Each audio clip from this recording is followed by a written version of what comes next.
ମାଛ ଭଜା ତ ଆପଣମାନେ ଅନେକ ଥର ବନେଇକି ଖାଇଥିବେ, କିନ୍ତୁ ଏଇଭଳି କ୍ରିସ୍ପି ଟେଷ୍ଟି ମାଛ ଭଜା କେବେ ବନେଇଛନ୍ତି? ତ ଦେଖୁ ଦେଖୁ ହିଁ ଖାଇବାକୁ ଇଚ୍ଛା ହେବ। ଯେଉଁମାନେ ମାଛ ଖାଇବାକୁ ପସନ୍ଦ କରନ୍ତିନି ବି ନା, ସେଇମାନେ ଗୋଟେ ପିସ୍ ବଦଳରେ ଦୁଇଟି ପିସ୍ ଖାଇବେ। ଏମିତି ଏ ଟେଷ୍ଟି ମାଛ ଭଜାଟିଏ। ତ ଫୁଲ୍ ଭିଡ଼ିଓକୁ ୱାଚ୍ କରନ୍ତୁ, ପୁରା ଟ୍ରିକ୍ ସହିତ ଜାଣିପାରିବେ। ଯଦି ଫୁଲ୍ ଭିଡ଼ିଓକୁ ୱାଚ୍ କରି ପ୍ରସ୍ତୁତ କରିବେ ତାହେଲେ ପରଫେକ୍ଟ ପୁରା ବନିବ, ଆଉ ପୁରା ସ୍ପେଶାଲ୍ ମସଲା ସହିତ ମାଛ ଭଜା ଯେ ପ୍ରସ୍ତୁତ କରିବା। ତ ଦେଖନ୍ତୁ କେତେ ପୁରା ନୂଆ ଶୈଳୀରେ ପ୍ରସ୍ତୁତ ହେବ, ଆଉ ଫଟାଫଟ ବନିକିରି ପୁରା ରେଡ଼ି ହେବ। ଆପଣମାନେ ଏଇ ରେସିପିଟି ଥରେ ଯଦି ବନେଇବେ ବାରମ୍ବାର ବନେଇକିରି ଖାଇବାକୁ ଇଚ୍ଛା ହେବ। ତ ଟେଷ୍ଟି ମାଛ ଭଜା ଯଦି ବନେଇବାକୁ ଚାହୁଁଛନ୍ତି ତାହେଲେ ଫୁଲ୍ ଭିଡ଼ିଓକୁ ୱାଚ୍ କରନ୍ତୁ।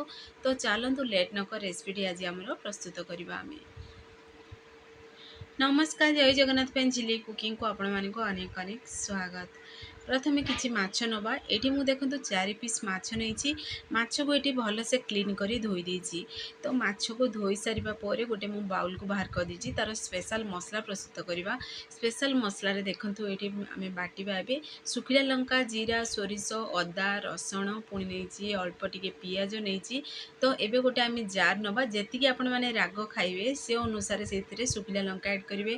ଶୁଖିଲା ଲଙ୍କା ବଦଳରେ ଆପଣମାନେ କଞ୍ଚା ଲଙ୍କା ବି ଆଡ଼୍ କରିପାରିବେ। ଏଠି ଶୁଖିଲା ଲଙ୍କା ପୁରାପୁରି ଅପସନାଲ୍ ଅଛି। ତ ଏବେ ଆମେ ଜାର୍ରେ ଆଉ ଟିକେ ଆଡ଼୍ କରିବା ଧନିଆ ପତ୍ର।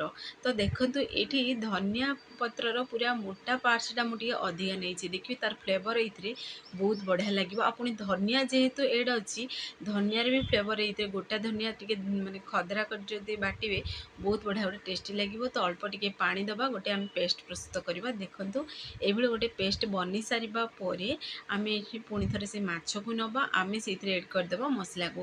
ଆପଣମାନେ ଯେତିକି ମାଛ ନେଇଥିବେ ସେ ଅନୁସାରେ ସେଥିରେ ମସଲା ବାଟିବେ। ତ ଏଠି ଯେହେତୁ ମୁଁ ଅଧିକା ଟିକେ ମସଲା ବାଟି ଦେଇଛି, ଯେହେତୁ ମୁଁ ଆଗକୁ ଆଉ ଗୋଟେ ରେସିପି ପ୍ରସ୍ତୁତ କରିବି ତ ମୁଁ ସେଇଥିରେ ଆଡ଼୍ କରିବି।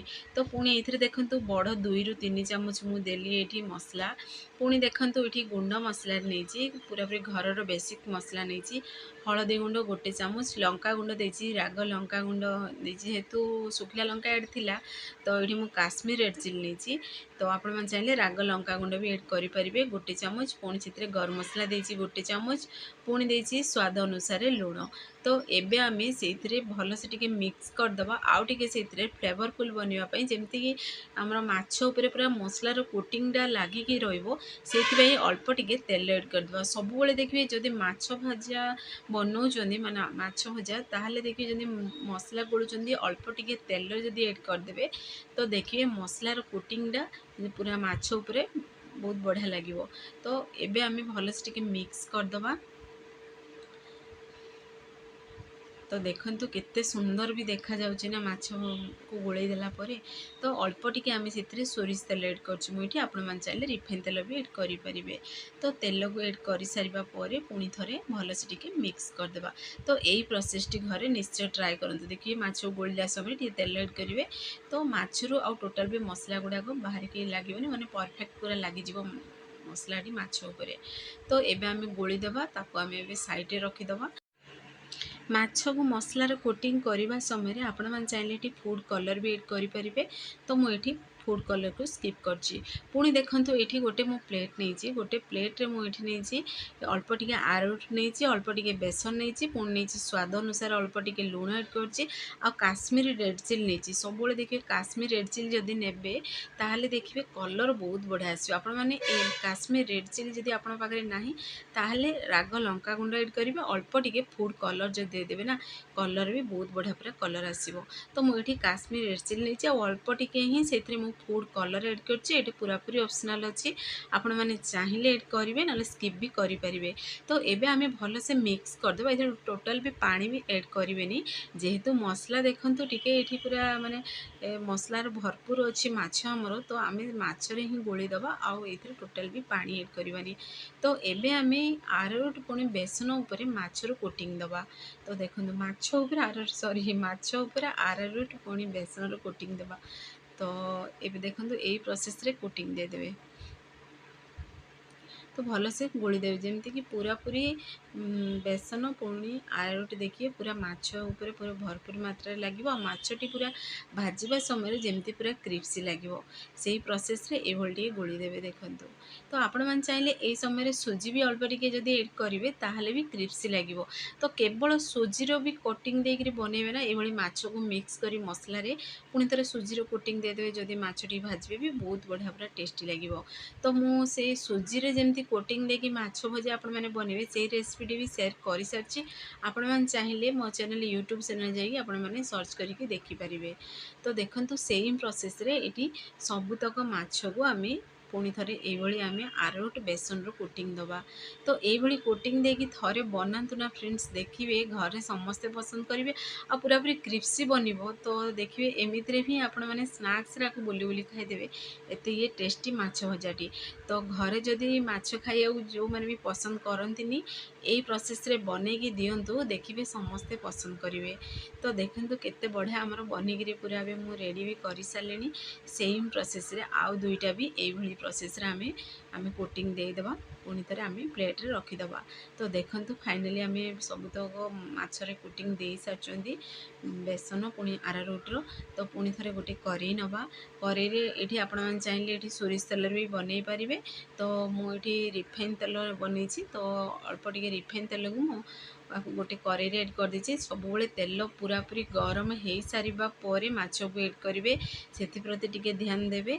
तो देखिए जदि तेल गरम ही नथिबो माछ को जदि एड करदेवे ताहले देखिए से पूरा माछ गुड़ाक पूरा गुंड हो भांगी से प्रति ध्यान देवे सब। तो माछ आपण मैंने चाहिए आपको छाणिकी भी खाईपारे ना तावारे भी यही प्रोसेस रे भाजिकी भी खाइबे देखिए बहुत बढ़िया पूरा टेस्टी लगे। तो देखो गोटे साइड टी पूरा कलर बहुत बढ़िया आसीगला पूरा सिझी भी गला पूरा क्रिप्सी होगी फ्राए हो सारी। तो आ गोटे साइड भी उल्टे देवे से प्रोसेस रे माछ को टिके भाजीदेवे। तो देखो आपण मानू पाखरु देखुँ जेहेतु एबे करेन्ट नाई टिके हल्का अंधारिया देखा जाउची। तो देखो केते बढ़िया आमर माछ भजा बनिकी पूरा रेडी भी हो सारा। तो सेम प्रोसेस ना आम सब माछ को एबे भाजिकी गोटे प्लेट को बाहर करदबा। तो फ्रेंड्स आपण मैंने तो वीडियो मोर देखुं किंतु सब्सक्राइब बिल्कुल करूना बहुत जन एमती अच्छा सब्सक्राइब करना। तो निश्चय सब्सक्राइब करूँ जहाँ भी मु वीडियो बनैबी आपण मानक प्रथमे नोटिफिकेशन पहुँचो आपण मैंने देखिपारे घरे इजिली प्रस्तुत करें। तो देखु पुणी थे आ गोटे स्टेप चलते आम प्रस्तुत करवा। तो आपण मानक देखई दूचे आ गोटे स्टेप केमती कौन प्रस्तुत करेंगे। तो पुणी थे देखो तेल जेहेतु बहुत गरम अच्छी पुणी थे एड करदे माछ को दुईटा जाक माछ को पुणी थे एड करवा। एड करी आम तार माछ पीस को गोटे साइड टे फ्राए है पर्यंत भाजवा भाजी हो सारा पर पुणी थे देखु उल्टे दबा। तो देखो केते बढ़िया पूरा कलर आसी केते पूरा क्रिप्सी बनी माछ भजाटी। तो एमिति भी माछ भजा आपण मैंने जदि पिला माने भी बनईकी देवे ना देखिए से मैंने बहुत पसंद करेंगे खाइबापी। तो जेहेतु अधिकांश देखिए पिला माने खाया को माछ पसंद करंतिनी किंतु यही प्रोसेस रे जदि बनईकी देवे से माने भी खाइबा को पसंद करेंगे। तो देखो फाइनाली आमर माछ भाजी भी हो सारा केते बढ़िया कलर भी आसी आ पूरा पूरी क्रिप्सी बनी आपण मैंने देखिए ही जानीपे ये केते क्रिप्सी बनी माछ भजाटी। तो देखो कैमरा सामनार भी देखौछि। तो ऊपर देखो पूरा पूरी मैंने आरारोट पुणी बेसन कोटिंग बहुत बढ़िया पूरा लगी। तो फाइनाली आमर माछ भजा रेसिपी प्रस्तुत हो सारा। फ्रेंड्स आपण मैंने जदि भिडियोटी मोर पसंद आसो सांग मानक शेयर करूँ लाइक करूँ चैनल जदि नुआ अच्छा चैनल को मोर सब्सक्राइब कर दिंतु बेल आइकन क्लिक कर दिंतु जहाँफल मोर सब वीडियो नोटिफिकेशन प्रथमे आपण मानक पहुँचो। मुझे इजी इजी वीडियो नहीं आसबि आपण मैंने देखिए घरे आपको निश्चय ट्राए करूँ। तो देखिए घरे बनातु थे बनातु ये रेसिपी बारंबार बनवा इच्छा हे। तार मसला भी जो आम स्पेशल मसला भी बनई माछ उपर कोटिंग देती बहुत बढ़िया पूरा टेस्टी भी लगे। तो मु अल्प टिके देखु एड कली धनिया पत्र पुणी पियाज देती गोल गोल पीसेस रे कटिंग करी एटा पूरा पूरी ऑप्शनल अच्छी किंतु स्नैक्स रे ये जदि खाइबे देखिए साइड रे जदि पियाज रखी खाइबे पूरा टेस्टी भी लगे। तो फाइनाली आम रेसिपी बनिकी रेडी हो सारी। तो आपण मैंने जदि फेसबुक पेज देखुं ताले फेसबुक पेज मोर फॉलो करने को जमार भूलतुनि। तो देखो फाइनाली आमर क्रिप्सी माछ भजा रेसिपी प्रस्तुत हो सारी। तो आपण मैंने घरे आपको ट्राए करूँ केमती लगिला कौन कमेंट करने को मत जमार भूलें। तो पुणी एक नूआ रेसिपी नहीं आसबि से पर्यंत रोची नमस्कार जय जगन्नाथ।